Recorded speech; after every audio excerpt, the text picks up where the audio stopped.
आज रात मुझे खुश कर दो। क्या कहती है? ज्यादा ना सती सावित्री बनने की जरूरत नहीं है। मैं और नवीन तुम्हारे और मुकेश के बारे में सब कुछ जानते हैं।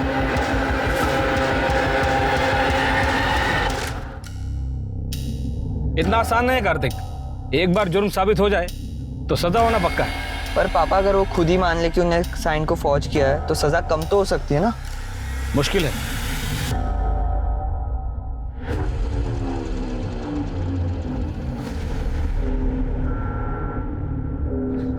पापा पापा जिंदा ही है।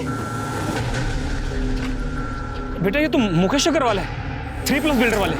क्या हुआ मुकेश? अरे मुकेश, अरे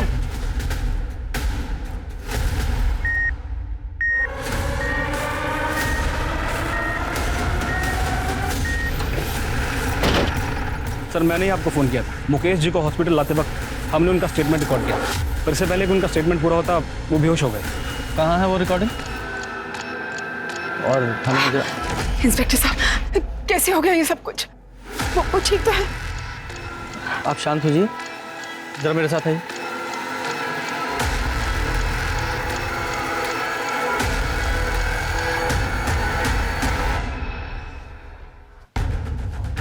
ये मुकेश जी ने अपनी रिकॉर्डिंग में कहा है कि उनके पार्टनर सुरेश और नलिन उन्होंने उन पर हमला किया है। हो सकता है बिजनेस से रिलेटेड कोई प्रॉब्लम हो। आप बता सकती हैं उनका बिजनेस में कोई प्रॉब्लम चल रहा था क्या? इंस्पेक्टर साहब,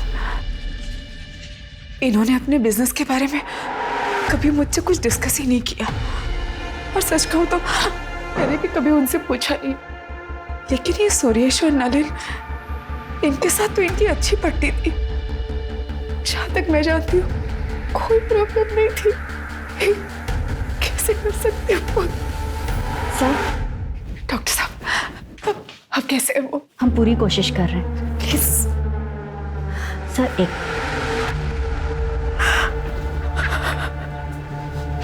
ये सब क्या हो गया? सर पेशेंट की कंडीशन काफ़ी क्रिटिकल है, बचने के चांसेस बहुत कम है। अगर आपको स्टेटमेंट लेनी है तो आप बात कर लीजिए। Thank you doctor. Mukesh ji, ये देखिए, ये रिकॉर्डिंग देखिए। आप बिना प्रेशर लिए सिर्फ इशारे में बताइए, क्या ये स्टेटमेंट आपने रिकॉर्ड किया अपनी मर्जी से?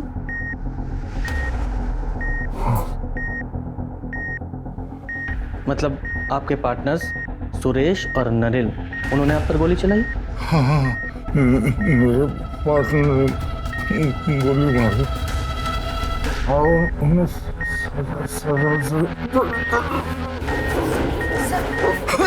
आप बाहर जाइए।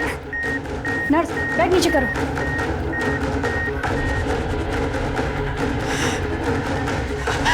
इंस्पेक्टर साहब क्या हो रहा है? कैसे?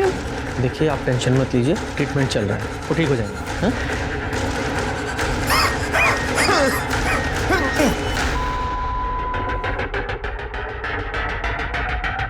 आई am sorry, he is no मी।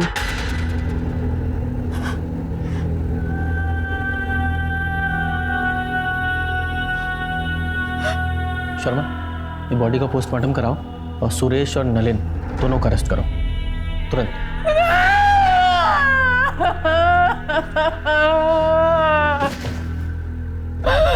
कैसे जा सकते हो?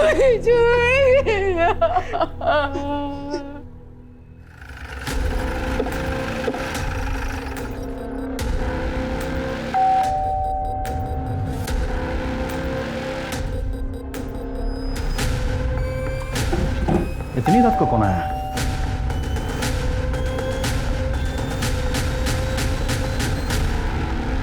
सुरेश गुप्ता। जी मैं ही सुरेश गुप्ता हूँ। पर बात क्या है?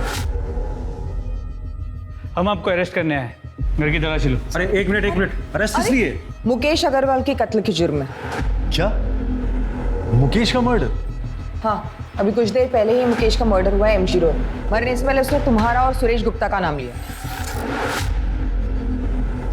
गुप्ता, पूरा घर चेक करो। मैडम। सर आपको कोई गलतफहमी हुई है। मेरे पति मुकेश जी को सपने में भी कोई नुकसान नहीं पहुंचा सकते हैं। आपके पास इसके अलावा कोई प्रूफ है कि मेरे पापा ने किया है? आप वारंट लेके आइए। हमें हमारा काम पता है, इन्वेस्टिगेशन के बीच में बाधा मत डाली। मैडम पूरे घर की तलाशी ली, कुछ नहीं मिला और घर में दूसरा कोई है भी नहीं। फैमिली कहाँ है तुम्हारी? मैं बैचलर हूँ, इसलिए अकेला रहता हूँ। चलो। क्या कर रही है? सर रुकिए सर।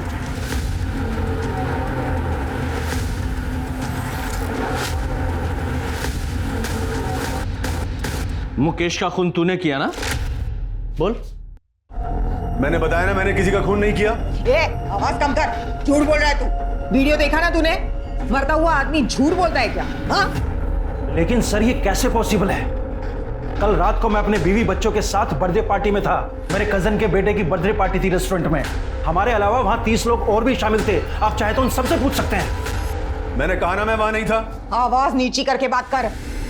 अरे मैडम, मैं कल शाम 8 बजे से सुपर स्पेशलिटी हॉस्पिटल में था। मेरे पापा को हार्ट अटैक हुआ है। मैं रात में 1 बजे निकला हूं वहां से और सीधा अपने घर आया हूं। मैंने अपने क्रेडिट कार्ड से हॉस्पिटल की पेमेंट की है, आप चाहें तो चेक कर सकते हैं। मुकेश ने कहा था कि कंपनी का 10 लाख रुपया तूने हड़पा है, उसका क्या?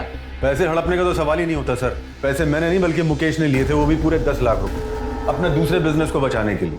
उसने कहा था कि वो 6 महीने में सारे पैसे लौटा देगा। इनफैक्ट उसने पोस्ट डेटेड चेक भी दिए थे और ये सारे पॉइंट उसने स्टैम्प पेपर में मेंशन किए थे। और तूने ऐसा क्या किया था मुकेश के साथ जो इससे भी बुरा था?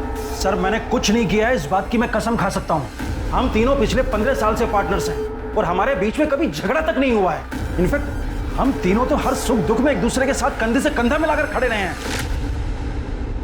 बिल्डर हम पे दबाव बना रहे हैं कि ये कंपनी हम उन्हें सेल कर दें, तो तुम लोग अपने अपने शेयर निकाल लो।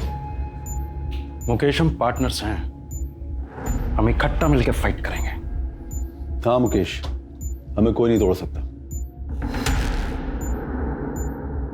जब तुम लोगों में इतना ही भाईचारा था तो मुकेश ने तुम दोनों पे इल्जाम क्यों लगाया? सर वो मुझे नहीं पता, हो सकता है कि किसी के दबाव में आकर उसने ये बात कही हो। किसके दबाव में? वो मुझे नहीं पता सर, लेकिन सबसे बड़ा प्रूफ ये है कि उस दिन हम दोनों एमजी रोड पर थे ही नहीं। सर सुरेश के बयान को वेरीफाई किया, वो सच कह रहा है। उस रात सच में वो बर्थडे पार्टी के लिए रेस्टोरेंट में गया हुआ था और रेस्टोरेंट के सीसीटीवी कैमरा में वो साफ नजर आ रहा है। रात के 1 बजे वो वहाँ से अपनी बीवी और बच्चे के साथ निकला था, तो सर चांस ही नहीं है कि रात 12 बजे वो एमजी रोड पे। सर परवेश और कार्तिक को लगभग 12 बजे के आसपास मुकेश एमजी रोड मिला था और उस वक्त नलिन सुपर स्पेशलिटी हॉस्पिटल में था, जहाँ पर उसने अपना क्रेडिट कार्ड यूज किया था बिल पे करने के लिए। हमने हॉस्पिटल और बैंक दोनों से वेरीफाई किया, इसलिए पॉसिबल ही नहीं है कि वो एमजी रोड गया। सर एक चांस ये है कि किसी कॉन्ट्रैक्ट किलर को यूज किया। हाँ, लेकिन मुकेश ने अपने बयान में साफ साफ सुरेश और नलिन का नाम लिया है कि उन दोनों ने उस पर गोली चलाई है, किसी और ने नहीं, और दोनों के पास बाइक भी है। लेकिन अभी तुम दोनों ने कंफर्म किया कि वो दोनों वहां थे ही नहीं। सर हो सकता है ये मुकेश झूठ बोल रहा हो। हाँ, लेकिन एक मरता हुआ आदमी झूठ क्यों बोलेगा? एक काम करो, ये परवेश और कार्तिक, इन दोनों की डिटेल्स निकालो और ये मुकेश की फैमिली के बारे में पता करो। आपस में इनमें कोई प्रॉब्लम चल रही थी क्या? मुकेश के पेरेंट्स तो 10 साल पहले ही गुजर गए थे और मुकेश अपने पेरेंट्स के इकलौते थे। कल रात तुम कहाँ थे? सर मैं अपने कमरे में मूवी देख रहा था और फिर राहुल, राहुल, तेरे पापा को गोली लग गई। क्या? हॉस्पिटल से फोन आया, चल जल्दी से। मैं तो बस किचन का काम खत्म करके सोने ही जा रही थी, अचानक कार्तिक का फोन आया कि हॉस्पिटल आ जाओ। मेरी तो कुछ समझ में ही नहीं आया। मुकेश तो डिनर करके बाहर वॉक करने गए थे। सुरेश और नलिन को कैसे पता चला कि मुकेश रात को डिनर के बाद बाहर वॉक करने जाने वाले? तो आपको भी लगता है कि सुरेश और नलिन ने मुकेश को मारा है? आपको नहीं लगता इंस्पेक्टर? I mean, मुकेश ने अगर कहा है तो सच ही कहा होगा ना, वो झूठ क्यों बोलेंगे?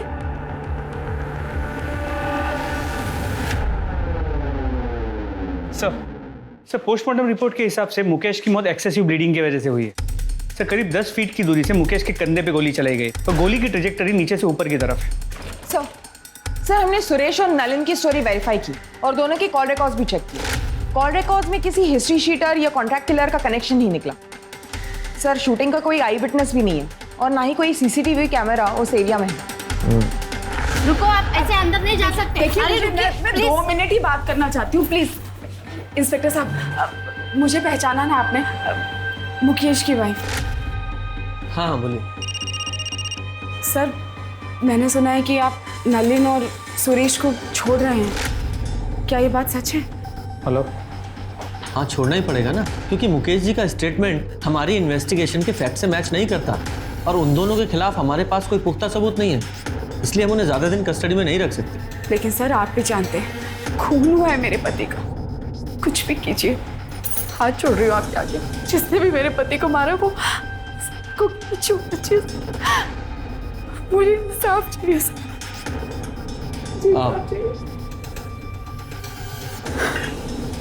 आप बिल्कुल चिंता मत कीजिए, जैसे ही कोई प्रोग्रेस होगी हम आपको इन्फॉर्म करेंगे। Thank you sir. इस परवेश के बारे में एक इंपॉर्टेंट इन्फॉर्मेशन मिली। ये परवेश ट्रिनिटी बिल्डर्स का मेन लॉयर हुआ करता था 1 साल पहले था, लेकिन किसी बात को लेकर मुकेश ने उसे कंपनी से निकाल दिया। पर ये बात इस परवेश ने हमसे क्यों छुपाई कि वो मुकेश अग्रवाल को जानता था? सर आप जो कह रहे हो बिल्कुल ठीक है, पर पता नहीं उस दिन मेरे दिमाग से कैसे निकल गया कि मैं आपको बताता कि मैं मुकेश जी को जानता था। अरे ऐसे कैसे दिमाग से निकल गया? आप खुद एक लॉयर है ना, आपको कम से कम हमसे नहीं छुपाना चाहिए था, हमसे तो सच्चाई बताते हैं। जी बिल्कुल सही, पर मैं ये भी समझ सकता हूँ कि आपको इसकी वजह से मुझ पर शक भी होगा, पर आपका ये शक बेबुनियाद है। उस रात मैं और मेरा बेटा कार्तिक मेरे क्लाइंट के यहाँ शादी अटेंड करके घर वापस लौट रहे थे पवन बाग से। वहाँ से मेरे घर की दूरी करीबन 10 मिनट की थी, मगर लौटते वक्त एक ट्रक की वजह से पूरा रास्ता जाम था, तो हमने बीच का रास्ता लिया, तो हमें करीबन 15 मिनट लगे और वही रास्ते पर हमें मुकेश जी पड़े मिले। और सर मेरे पास वो वेडिंग इनविटेशन कार्ड भी है, ये देखिए सर। सर आप गनीमत समझिए कि हमने ये वीडियो रिकॉर्ड कर ली, वरना आपको तो हम पर शक होता। अच्छा एक बात बताइए, मुकेश ने आपको अपने कंपनी से क्यों निकाला था? एक्चुअली सर एक डिस्प्यूटेड लैंड था जिस पर 5-6 अलग अलग पार्टीज का हक था। मुकेश जी चाहते थे कि मैं इलीगली वो ज़मीन उनके नाम पर करवा दूँ। अरे वो 5-6 लोग हैं, लोअर मिडिल क्लास, उन्हें डरा धमका के भगा दूंगा मैं, वो अपना क्लेम वापस कर लेंगे, तो मैंने उसे तैयार करो। नहीं मुकेश, ये सब इलीगल है, नहीं करूँगा। तो आज के बाद तुम्हारी जरूरत भी नहीं मुझे, तुम जा सकते हो। सर मुकेश जी ने अपने छोटे से लालच की वजह से 10 साल पुराना रिश्ता 1 मिनट में तोड़ दिया, तो मैंने भी कंपनी छोड़ दी और कभी पलट कर नहीं देखा। सर अगर मुझे ही बदला लेना होता तो मैं इतना लंबा इंतजार क्यों कर, बताइए आप। सर परवेश ने जो कहानी बताई थी वो करेक्ट है। वो लोग उस रात सच में शादी में गए हुए थे। शादी के वीडियो फुटेज में वो लोग साफ नजर आ रहे हैं। और सर उस रात हाईवे पे सच में ट्रैफिक जैम था जैसे परवेश ने बताया था, इसीलिए उन्होंने अंदर का रास्ता लिया। सर हमने सुरेश और नलिन की स्टोरी वेरीफाई की, सब सच बोल रहे।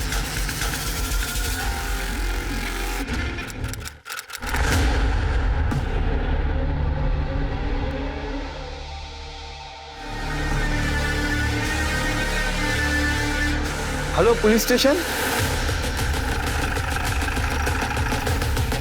पूजा चेक करो सर। ये 2 बुलेट शेल हैं, इन एविडेंस बैग में डालो। सर एंट्री होल से लगता है कि क्लोज रेंज से 2 बुलेट चलाई गई और सर शायद इस लड़की की कल या आज मौत हुई है। सर कपड़े देख के लगता है इसके साथ कोई का साइन तो नहीं है और सर लड़की के पास से ऐसे कुछ नहीं मिला है जिससे इसकी शिनाख्त हो सके। बंगला किसका है? सर ये तो नहीं पता चल पाया है कि जगह काफ़ी सुनसान है। यहाँ से सबसे नज़दीक जो घर है वो भी 500 मीटर दूर है और वो भी बंद। आसपास की बस्ती में जरा पता करो ये बंगला किसका है। सर ये मोबाइल मिला है, दीवार के पास पड़ा था। हो सकता है ये मोबाइल इस लड़की का हो। इस मोबाइल को लैब में भेजो और अनलॉक कराओ। बॉडी को पोस्टमार्टम के लिए भेजो।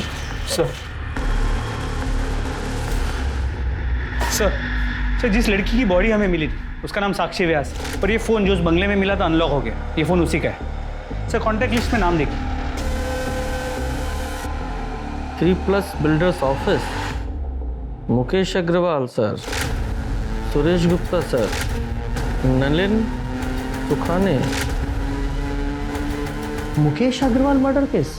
हाँ सर, और जिस बंगलों में हमें साक्षी व्यास की बॉडी मिली वो भी 3+ बिल्डर्स के नाम पर ही रजिस्टर्ड है। इन दोनों पार्टनर से फिर से मुलाकात करनी पड़ेगी। जी हाँ, हम साक्षी को जानते हैं। हमारे यहाँ अकाउंट डिपार्टमेंट में काम करती है। मर्डर हुआ है उसका, वो भी आपकी कंपनी के बंगले में। क्या मर्डर हो गया? जी। लेकिन कल तो वो ऑफिस आई थी, आज नहीं आई, तो हमें लगा कि शायद अपनी माँ की देखभाल के लिए छुट्टी ले ली होगी। साक्षी की माँ नूतन बीमार रहती है, वो अपने बिस्तर से उठ तक नहीं सकती है। अच्छा एक बात बताइए, उसे कोई परेशान वगैरह तो नहीं कर रहा था? नहीं। उसका कोई अफेयर वगैरह? नहीं ऑफिसर, ऑफिस में तो ऐसा कुछ नहीं था। और वो बाहर क्या करती है वो हमें नहीं पता, लेकिन हाँ व्यवहार में अच्छी थी और काम भी अच्छा करती थी। उसके घर का एड्रेस दीजिए, और हाँ आपके स्टाफ से पूछताछ कर लें। हाँ श्योर। साक्षी ने अपने पर्सनल लाइफ के बारे में कभी आपसे कोई बात की है? नहीं सर, वो अपने आप में रहती थी, कभी किसी से ज़्यादा घुलती मिलती नहीं थी। साक्षी के बारे में हम ज़्यादा कुछ नहीं जानते सर।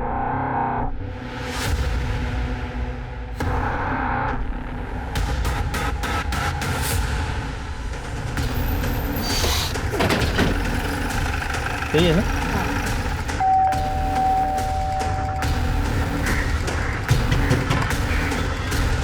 क्या हुआ सर? वो हमें साक्षी की माँ से मिलना है। नूतन जी तो बिस्तर पे है और उनकी बेटी साक्षी ऑफिस में होगी। क्या बात है इंस्पेक्टर? साक्षी का मर्डर हुआ। क्या? हे भगवान, नूतन जी का क्या होगा? साक्षी तो कितनी प्यारी बेटी थी। मेरे पास इमरजेंसी चाबी उन लोगों ने देके रखी है, मैं अभी लेके आती हूँ।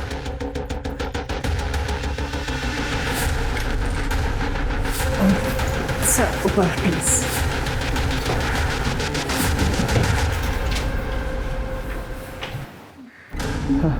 गुप्ता, डॉक्टर को फोन करो। सर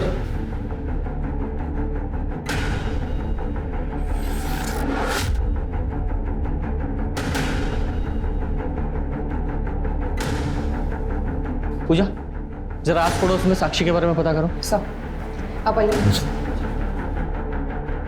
भगवान साक्षी जैसी बेटी सबको दे।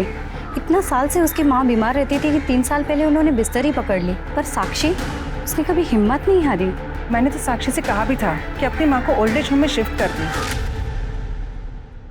माँ की सेवा मेरे जैसे और कौन करेगा रंजना आंटी? और जब तक मैं हूँ, मैं किसी और से माँ की सेवा क्यों करवाऊँ? क्या साक्षी को कोई परेशान करता था, या फिर किसी से लड़ाई हुई हो, या फिर उसका कोई अफेयर वगैरह?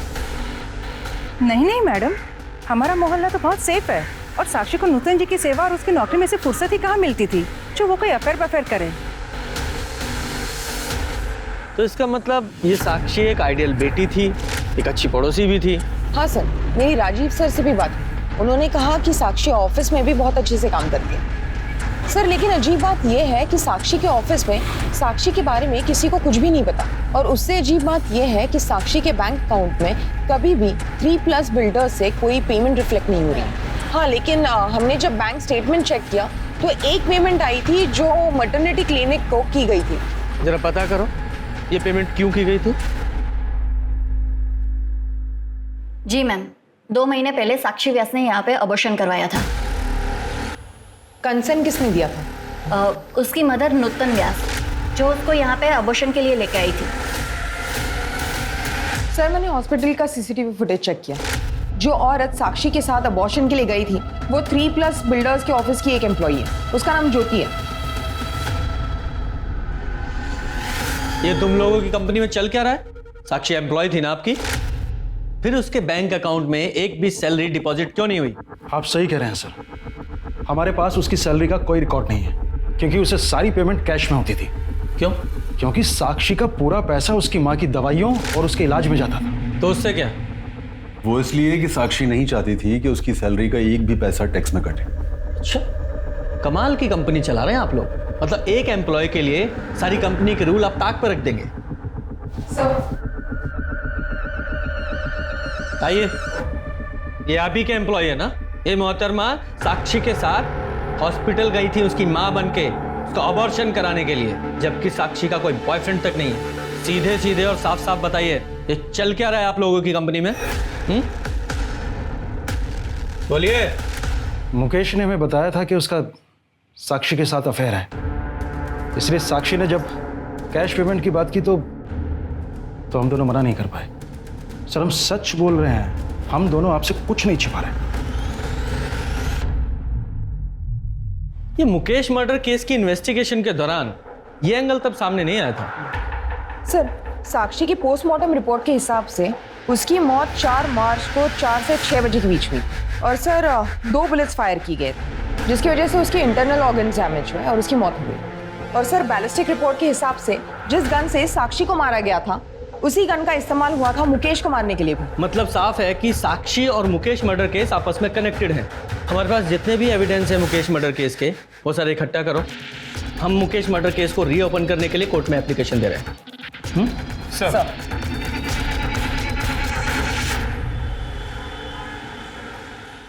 सर, कोर्ट ने मुकेश अग्रवाल मर्डर केस को रीओपन करने की मंजूरी दे दी है।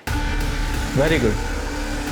शुरू से शुरू करते हैं। सबसे पहले मुकेश अग्रवाल के घर चलते हैं।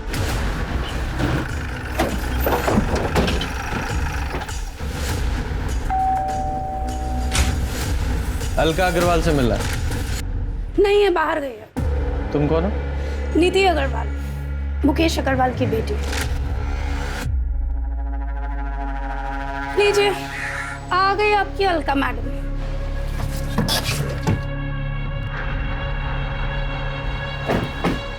आइए, आप ही का इंतजार था। देखिए ना, आपसे मिलने कौन आया। नीति, अपने कमरे में जाओ। इंस्पेक्टर साहब, नीति के बिहेवियर के लिए मैं आपसे माफ़ी चाहती हूँ। नीति मुकेश और मुकेश की पहली पत्नी प्रेरणा की बेटी है। मुकेश ने प्रेरणा को 6 साल पहले डिवोर्स देके मुझसे शादी कर ली थी, इसीलिए नीति थोड़ा चिढ़ती है मेरे से। तो फिर ये राहुल तो 22 साल का है। दरअसल मुकेश और मेरे रिलेशन के बारे में हमने प्रेरणा को कभी कुछ नहीं बताया था, लेकिन 6 साल पहले प्रेरणा को हमारे रिलेशनशिप के बारे में पता चल गया और प्रेरणा ने मुकेश से डिवोर्स ले लिया। उसके बाद डिवोर्स देकर वो नीति को भी यतीम बनाकर जाने कहाँ चली गई। और नीति उस वक्त वो सिर्फ 20 साल की थी और उसे ये लगता था कि उसके पेरेंट्स के डिवोर्स का सबसे बड़ा कारण मैं ही हूँ। मुकेश की पहली पत्नी प्रेरणा वो कहाँ है? उसके बारे में मुझे कुछ नहीं पता। हाँ, इतना कह सकती हूँ कि जब तक मुकेश जिंदा थे वो हर महीने प्रेरणा को कुछ पैसे भेजा करते थे। तो मुकेश का अफेयर तो उसकी कंपनी के अकाउंटेंट साक्षी के साथ भी था, उसका भी ख्याल रखते थे वो। साक्षी? कौन साक्षी? माफ कीजिए, मैंने तो ये नाम कभी सुना ही नहीं है। मैं नहीं जानती इस लड़की को कौन है ये। झूठ क्यों बोल रही है? सबको पता है कि मेरा बाप कितना घटिया और कितना गिरा हुआ इंसान। निधि, तू चुप कर। सर, मेरे बाप ने पहले इस कमीनी के लिए मेरी माँ को छोड़ा और फिर तीसरा अफेयर चलाया साक्षी के साथ, और जैसे ही इसको पता चला इसने। खबरदार जो मुझसे झूठ खाता। सब समझ में आ रहा है मुझे। कौन है ये साक्षी? उसी की वजह से आजकल संडे को भी आपको ऑफिस में काम आ जाता है। ऑफिस में वर्कलोड है तो काम करूंगा ना। झूठ मत बोलिए मुझसे। यही एक्सक्यूजेस तुम प्रेरणा को दिया करते थे मेरे लिए। आज वही झूठ आप साक्षी के लिए मुझे बोल रहे हो। आप साक्षी, ऐसा कुछ भी नहीं हुआ था। तो जाने नशे में क्या क्या इमेजिन करती रहती है। और सच तो ये है कि ये तो हमेशा यही चाहती थी कि हम लोगों में हमेशा झगड़े होते रहे। झूठ बोलना बंद करो। सर, अगर आपको मेरी बात पे यकीन नहीं है ना, तो राहुल से पूछ लीजिए। नीति, क्यों मेरा घर बर्बाद करने पे तुली पड़ी है तू? घर बर्बाद मैंने किया या तूने हमारा घर बर्बाद किया?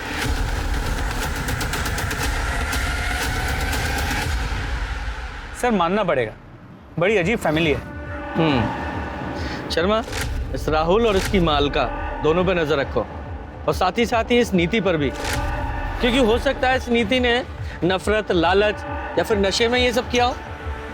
इस नीति की CDR, लोकेशन और कॉन्टैक्ट डिटेल्स निकालो। जरा पता करो ये नीति मुकेश के मर्डर वाली रात को कहाँ थी, क्योंकि हो सकता है कि नीति और उसकी माँ प्रेरणा ने मिलकर ही मुकेश को मारा हो। तो इस प्रेरणा से भी मिलना पड़ेगा। साहब, नीति मेरे करीब कभी थी ही नहीं। उसे बिल्कुल पसंद नहीं था कि उसे कोई रोके टोके या उसे ये बताए कि उसे क्या करना है क्या नहीं करना है। यहाँ तक कि उसकी माँ भी नहीं, यानी कि मैं। जब मुकेश ने मुझे छोड़ा तो नीति के इसी बिहेवियर के कारण मुझे नीति को छोड़ना बहुत आसान हो गया था। आपको मुकेश अग्रवाल के मर्डर के बारे में पता है? साहब, ये कैसी बातें कर रहे हैं आप? ऑफ कोर्स पता था। मुकेश की मौत की खबर महीनों तक टीवी पे चली थी। और मेरे लिए तो मुकेश उसी दिन मर गया था जिस दिन उसने अलका के लिए मुझे छोड़ा था। लेकिन साहब, मैंने मुकेश को एक ही शर्त पर डिवोर्स दिया था कि नीति की जिम्मेदारी अब उसकी जिम्मेदारी रहेगी। पर आज मैं एक बिजनेसमैन करण शर्मा की पत्नी हूँ। मैं अपने पास्ट को भूल चुकी हूँ साहब। मेरे पास्ट से मुझे कोई लेना देना नहीं है।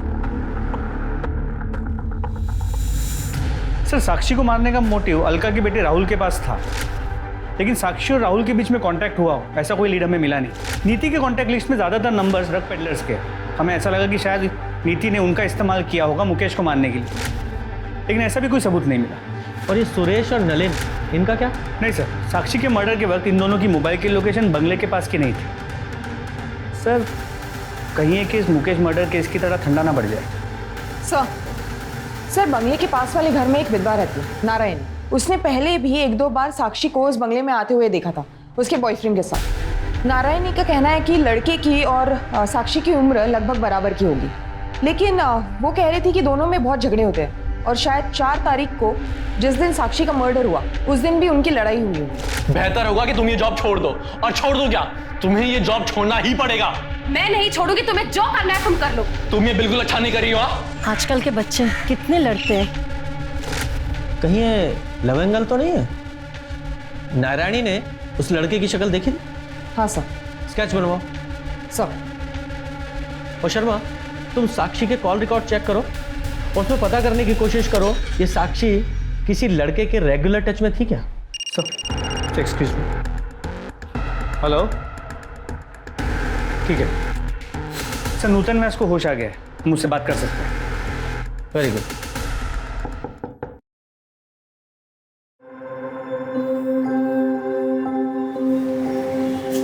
नमस्ते सर, आप लोग? साक्षी कहाँ है? साक्षी ने हमें यहाँ भेजा है। उसने कहा है कि आप घर चलिए, मैं आती हूँ, तब तक आपसे बातें करते हैं। साक्षी के बारे में कुछ बताइए ना। साक्षी तो लगता ही नहीं मेरी बेटी है। उसने माँ की तरह मेरा ख्याल रखा।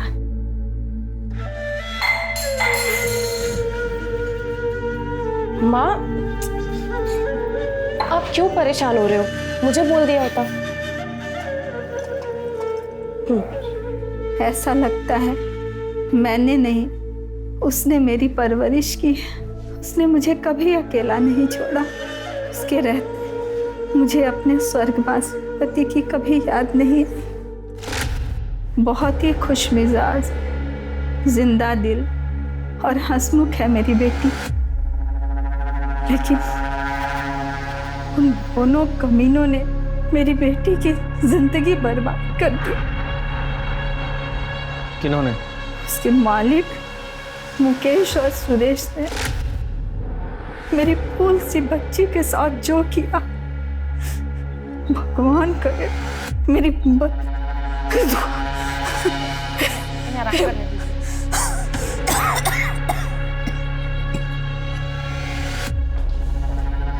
शर्मा, इस सुरेश को अरेस्ट करने की तैयारी करो। बोल, साक्षी को क्यों मारा?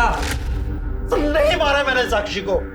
ये ऐसे नहीं बताएगा, जरा इसकी और खातिरदारी करो तब बताएगा।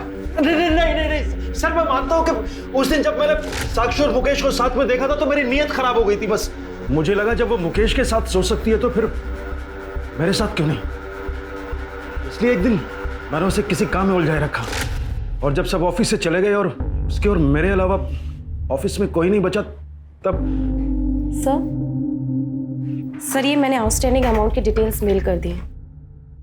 सर मैं निकलती हूँ। अरे रुको, इतनी जल्दी क्या जाने की?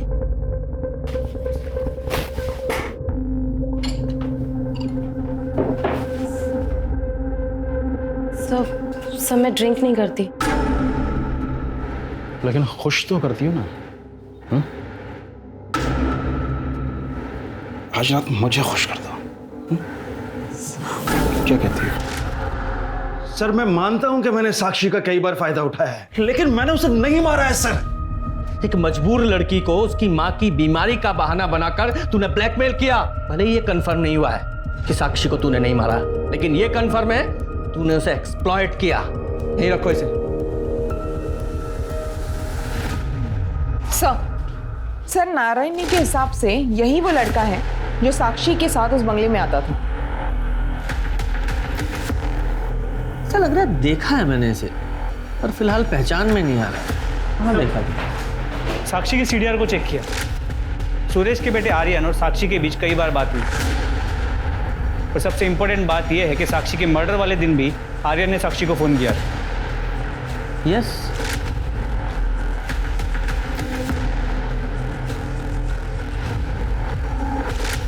ये आर्यन है। शर्मा ये देखो इसका हेयर स्टाइल। आर्यन ही वो लड़का है जो साक्षी से मिलने वो कंपनी के बंगले में जाता था।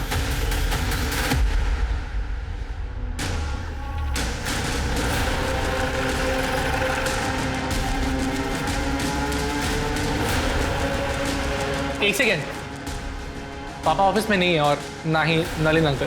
तेरे पापा तो ऑलरेडी हमारे मेहमान हैं, और अच्छा है नलिन में यहाँ नहीं है, क्योंकि तेरे से सवाल करते तो खामा-खा अड़ंगा लगाता। क्या मुझसे सवाल? क्यों? केबिन में बात करें? केबिन में क्यों? यहीं कीजिए, सबके सामने। ठीक है, अगर तुझे प्रॉब्लम नहीं है तो यही पूछ रहे थे। साक्षी को तू कितनी अच्छी तरह से जानता था? साक्षी मैं नहीं जानता था। झूठ बोलता है। इस कंपनी में एम्प्लॉय थी वो, और बोलता है नहीं जानता। हाँ मतलब मैं उसे एम्प्लॉय की तरह जानता हूँ, बट पर्सनली नहीं। तो फिर कंपनी के बंगले में उससे क्यों मिलने जाता था? एक सेकेंड, क्या बोले जा रहे हैं आप? कुछ ही मत बोलिए आप। कुछ भी नहीं बोल रहा हूँ। आई विटनेस है हमारे पास, जिसने तुझे और साक्षी को उस बंगले में कई बार देखा था। 4 मार्च को जिस दिन साक्षी का मर्डर हुआ, तेरे फोन की लोकेशन उसी बंगले के पास की है। बोल, क्यों हमारा साक्षी को? और क्या करता मैं सर?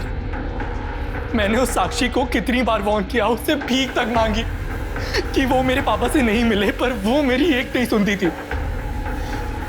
मेरी माँ उसकी वजह से कितना परेशान हो रही थी। नहीं, कहाँ था मतलब? ऑफिस में तो नहीं थे। सारे दिन ऑफिस में रहता हूँ क्या? बाहर मीटिंग्स भी होती हैं। हाँ, ऑफिस में साक्षी के साथ मीटिंग के लिए जगह नहीं मिलती तो बाहर मीटिंग करते हो। मेरे मामलों से ना दूर है, मतलब वरना क्या? हाँ बोलो, वरना क्या? अरे बात तो पूरी करके जाओ, वरना क्या? ये हमारी घर की हर रोज की कहानी हो गई थी सर, तो हमने सोचा कि हम ही इस झगड़े को सुलझा देते हैं। तो हमने साक्षी को कंपनी के बंगलों में बात करने के लिए बुलाया। लेकिन मेरी इसमें कोई गलती नहीं है। तुम्हें अपने पापा से बात करनी चाहिए। मैं बेवकूफ नहीं हूँ। ये घटिया काम करिए, तुम अमीर बनना चाहती हो ना? मैं तुम्हें मेरी फैमिली बर्बाद नहीं करने दूंगा। बेहतर होगा कि तुम ये जॉब छोड़ दो। और छोड़ दो क्या, तुम्हें ये जॉब छोड़ना ही पड़ेगा। मैं नहीं छोड़ूंगी। तुम्हें जो करना है तुम कर लो। तुम ये बिल्कुल अच्छा नहीं कर रही हो। लेकिन मेरे लिए यही अच्छा है। मैं तुम्हें तुम्हारी माँ की इलाज के लिए पैसे दे दूंगा, लेकिन तुम बस मेरे पापा का पीछा छोड़ दो, बस।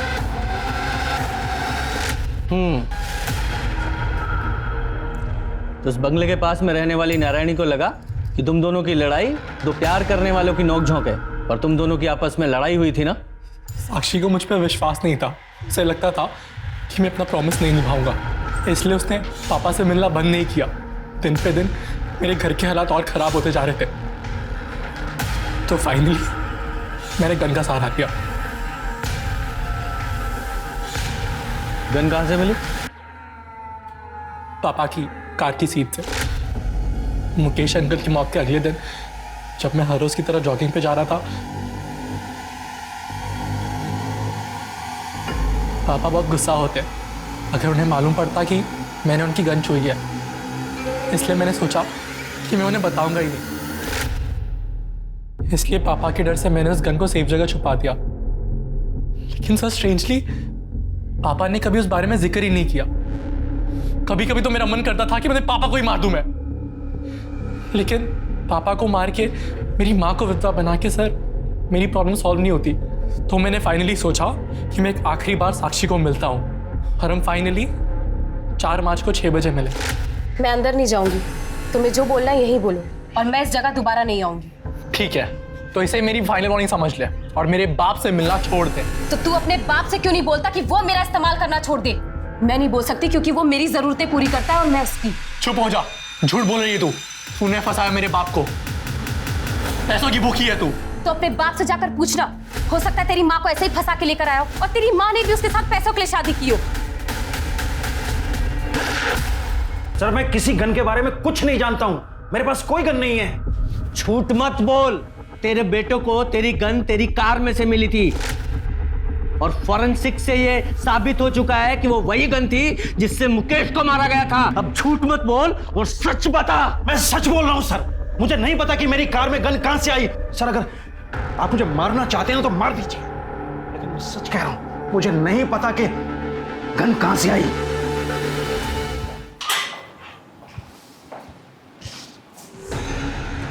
शर्मा, कहीं ये सुरेश सच तो नहीं बोल रहा है? कोई सचमुच में ही सुरेश को मुकेश के मर्डर में फंसाने की कोशिश कर रहा हो?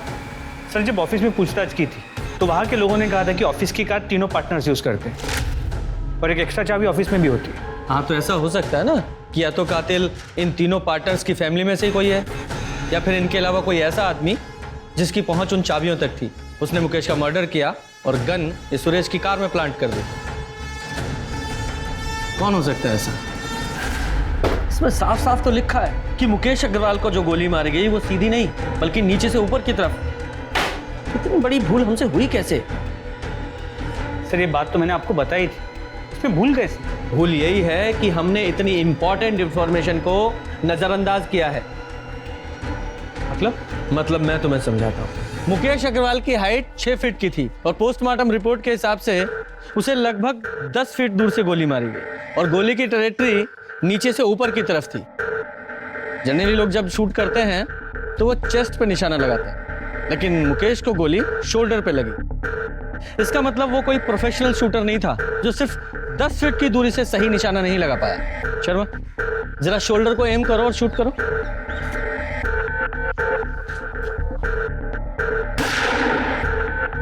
Very good. गुप्ता, अब तुम वहां जाओ और शोल्डर को एम करके शूट करो। सर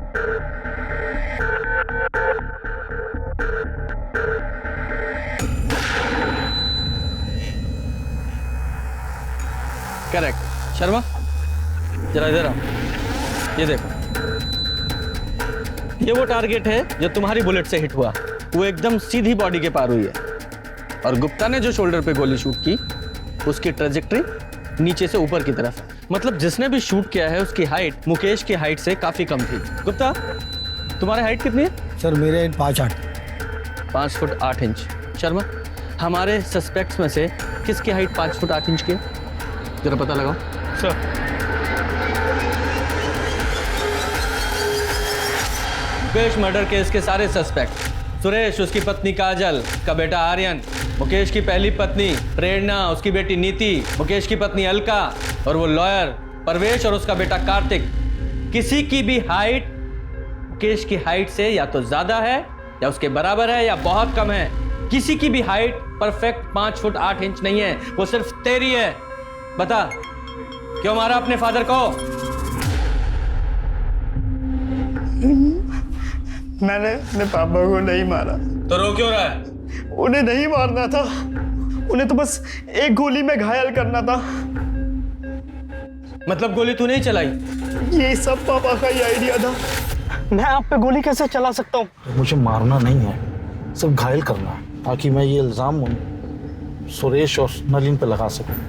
इन दोनों ने मेरी जिंदगी मुश्किल कर रखी ऑफिस में। एक बार वो दोनों अरेस्ट हो गए ना, पूरी कंपनी हमारी होगी। जिंदगी में इससे बड़ी सिक्योरिटी और क्या होगी? पर साक्षी का क्या? आप उसे छोड़ दोगे ना? हाँ, छोड़ दूंगा उसे मैं। प्रॉमिस? हाँ। पापा ने पूरा प्लान तैयार कर लिया था। मेरे पास सुरेश अंकल के कार की डुप्लीकेट चाबी भी थी और मैं वहां चला गया जहां पापा ने मर्डर का प्लान किया था। ये जगह मैंने इसलिए चुनी है कि यहाँ आधी रात को भी ट्रैफिक होता है। हर 5-6 मिनट में कोई ना कोई कार पास होती है। सिटी हॉस्पिटल सिर्फ यहाँ से 10 मिनट की दूरी पे है और सबसे बड़ी बात, सुरेश का घर यहाँ से सिर्फ 3 किलोमीटर दूर है।